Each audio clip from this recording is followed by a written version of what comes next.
Assalamualaikum warahmatullahi wabarakatuh. Yang terhormat Bapak Oktavian Cahya Dwi Hardin, SMMM. Perkenalkan, nama saya Rian Sunjaya dari kelas MJ402. Di sini saya akan mempresentasikan ujian akhir semester perekonomian Indonesia dengan tema pertama, tiga produk utama yang diperdagangkan di pasar modal. Kedua, hubungan antara Bursa Efek Jakarta, Bursa Efek Surabaya, dan Bank Indonesia dalam konteks pasar modal. Ketiga, peran regulasi pemerintah dalam mengawasi aktivitas bisnis dan melindungi kepentingan konsumen. Yang pertama, tiga produk utama yang diperdagangkan di pasar modal. Pertama, saham atau equity. Saham adalah surat berharga yang menunjukkan kepemilikan seseorang atau badan hukum pada suatu perusahaan terbatas. Pemegang saham memiliki bagian dari aset dan laba perusahaan sesuai jumlah saham yang dimiliki. Hak pemegang saham yaitu menerima dividen jika perusahaan membagikan laba. Kedua, hak suara dalam rapat umum pemegang saham atau RUPS. Ketiga, hak mendapatkan informasi kinerja perusahaan. Keempat, yaitu hak atas sisa kekayaan jika perusahaan dilikuidasi. Selanjutnya, manfaat saham. Yang pertama ada capital gain atau keuntungan dari kenaikan harga saham. Lalu ada dividen, pendapatan rutin jika perusahaan membagikan laba. Lalu ada risiko saham yaitu capital loss, kerugian jika harga saham turun. Lalu tidak ada kepastian dividen. Contoh nyata saham di Bursa Efek Indonesia atau BEI, yaitu BCA atau PT Bank Sentral Asia Tbk, emiten sektor perbankan, salah satu saham dengan kapitalisasi pasar terbesar di Indonesia. Yang kedua ada UNVR atau PT Unilever Indonesia Tbk, emiten sektor barang konsumsi, terkenal dengan produk rumah tangga. Lalu yang tiga ada TLKM, yaitu PT Telkom Indonesia Tbk. Emiten sektor telekomunikasi, penyedia layanan internet dan seluler terbesar di Indonesia. Lalu kedua ada obligasi atau debt securities. Obligasi adalah surat utang jangka menengah atau panjang yang diterbitkan oleh perusahaan atau pemerintah dengan janji pembayaran bunga atau kupon secara berkala dan pelunasan pokok pada saat jatuh tempo. Ciri-ciri obligasi yaitu satu, jangka waktu tertentu, misalnya 3 sampai 10 tahun. Kedua, kupon atau bunga tetap atau variabel. Ketiga, dapat diperdagangkan di pasar sekunder. Lalu manfaat obligasi adalah yang pertama, pendapatan tetap dari kupon atau bunga. Lalu kedua, risiko fluktuasi harga umumnya lebih rendah daripada saham. Lalu ada risiko obligasi, yaitu yang pertama, risiko gagal bayar atau default risk. Kedua, risiko pasar atau harga obligasi turun jika suku bunga naik. Contoh nyata obligasi antara lain yang pertama ada obligasi negara retail Indonesia atau ORI, seri ORI 023. Yang pertama diterbitkan pemerintah Indonesia, kedua bunga tetap dibayarkan tiap bulan, ketiga dapat diperdagangkan di pasar sekunder. Lalu kedua ada sukuk tabungan seri ST011, yaitu surat utang syariah atau sukuk berbasis prinsip syariah. Lalu ketiga ada obligasi berkelanjutan Adira Finance, diterbitkan oleh PT Adira Dinamika Multifinance Tbk. Lalu untuk pendanaan usaha pembiayaan konsumen. Yang ketiga ada reksadana atau mutual funds. Reksadana adalah wadah yang dihimpun dana yang menghimpun dana dari masyarakat investor yang kemudian dikelola oleh manajer investasi untuk diinvestasikan dalam portofolio efek seperti saham, obligasi, dan pasar uang. Investor membeli unit penyertaan reksadana sehingga tidak perlu repot memilih instrumen investasi sendiri. Jenis-jenis reksadana yaitu reksadana pasar uang, berupa investasi pada deposito dan obligasi jangka pendek kurang dari 1 tahun dan risiko rendah. Lalu reksadana pendapatan tetap, investasi mayoritas pada obligasi, risiko moderat. Ketiga, reksadana campuran, kombinasi saham, obligasi, dan pasar uang, risiko moderatnya tinggi. Lalu keempat, reksadana saham, investasi mayoritas saham, risiko tinggi, potensi imbal hasil besar. Lalu manfaat reksadana. Dikelola secara profesional, diverifikasi secara otomatis, dan modal relatif terjangkau. Contoh nyata reksadana yaitu 1. Mandiri Investa Pasar Uang. Reksadana pasar uang yang dikelola oleh Bank Mandiri. Lalu kedua, Schroder Dana Prestasi Plus, reksadana saham yang dikelola oleh Schroders Indonesia. Lalu ketiga ada BNI AM Dana Pendapatan Tetap Utama, reksadana pendapatan tetap. Risiko reksadana yaitu yang pertama, risiko penurunan nilai aktiva bersih atau NAB jika kinerja instrumen menurun. Lalu kedua ada risiko likuiditas. Lalu masuk ke tema yang kedua, hubungan antara Bursa Efek Jakarta, Bursa Efek Surabaya, dan Bank Indonesia dalam konteks pasar modal. BEJ dan BES dulu adalah dua bursa efek yang beroperasi secara terpisah di Indonesia. BEJ atau Bursa Efek Jakarta lebih dominan dalam perdagangan saham, sedangkan BES atau Bursa Efek Surabaya awalnya fokus pada perdagangan obligasi dan derivatif.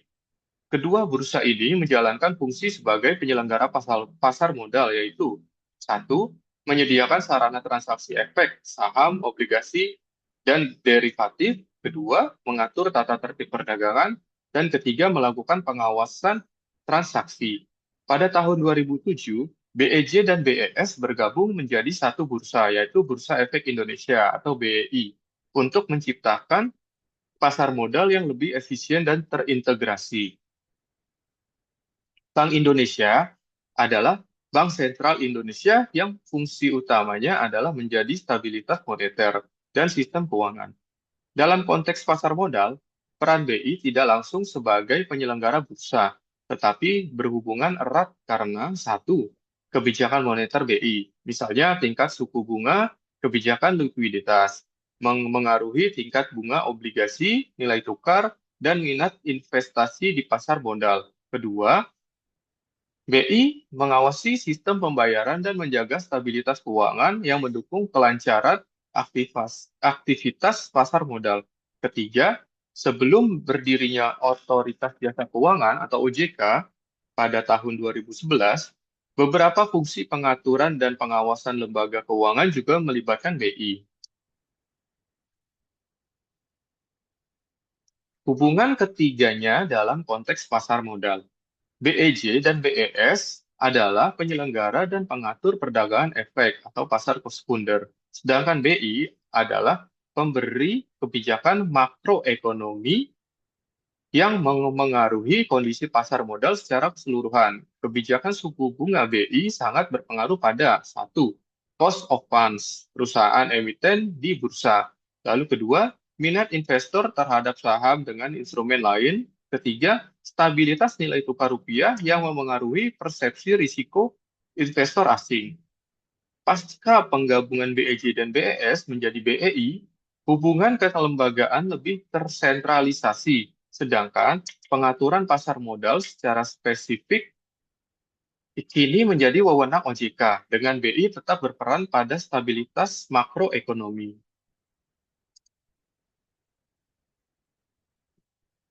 Selanjutnya, peran regulasi pemerintah dalam mengawasi aktivitas bisnis dan melindungi kepentingan konsumen.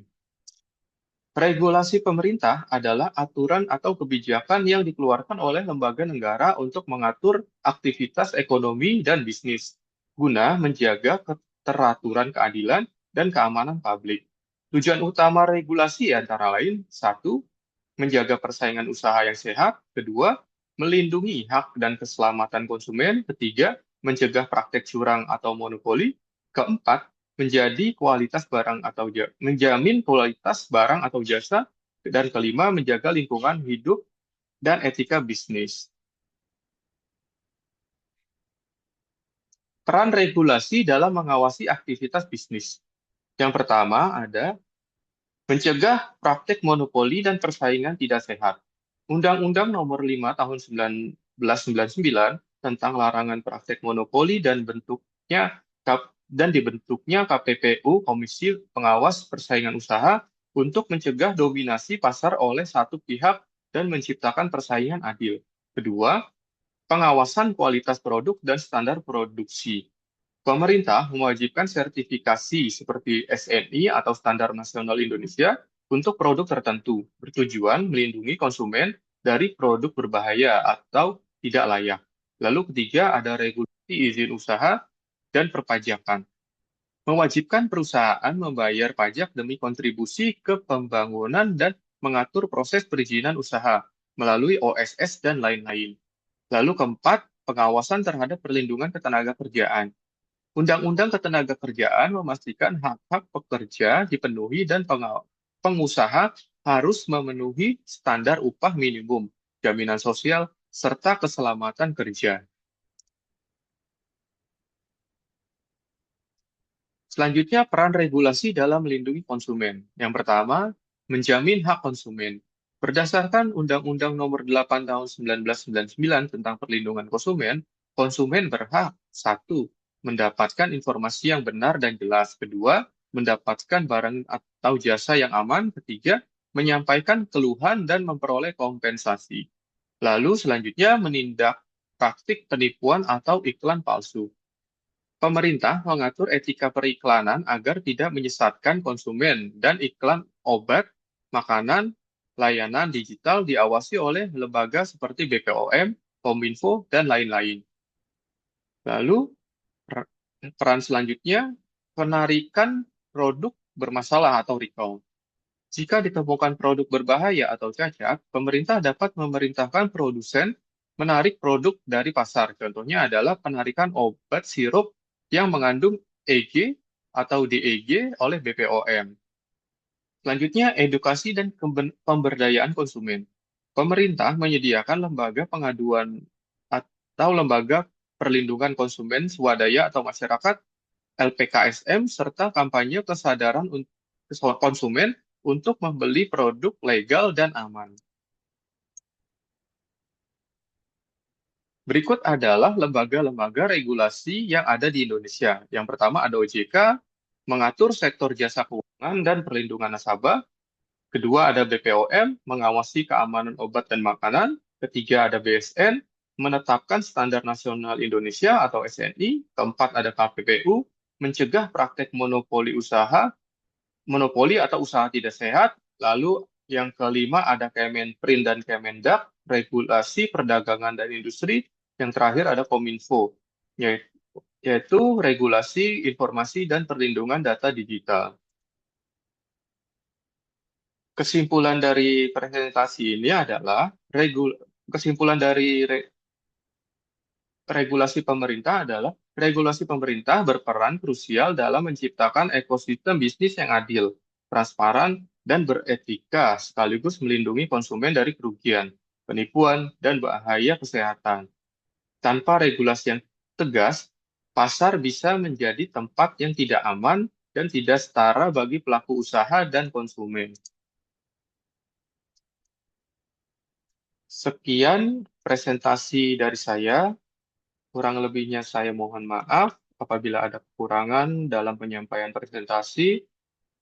Terima kasih. Wabillahi taufiq wal hidayah. Wassalamualaikum warahmatullahi wabarakatuh.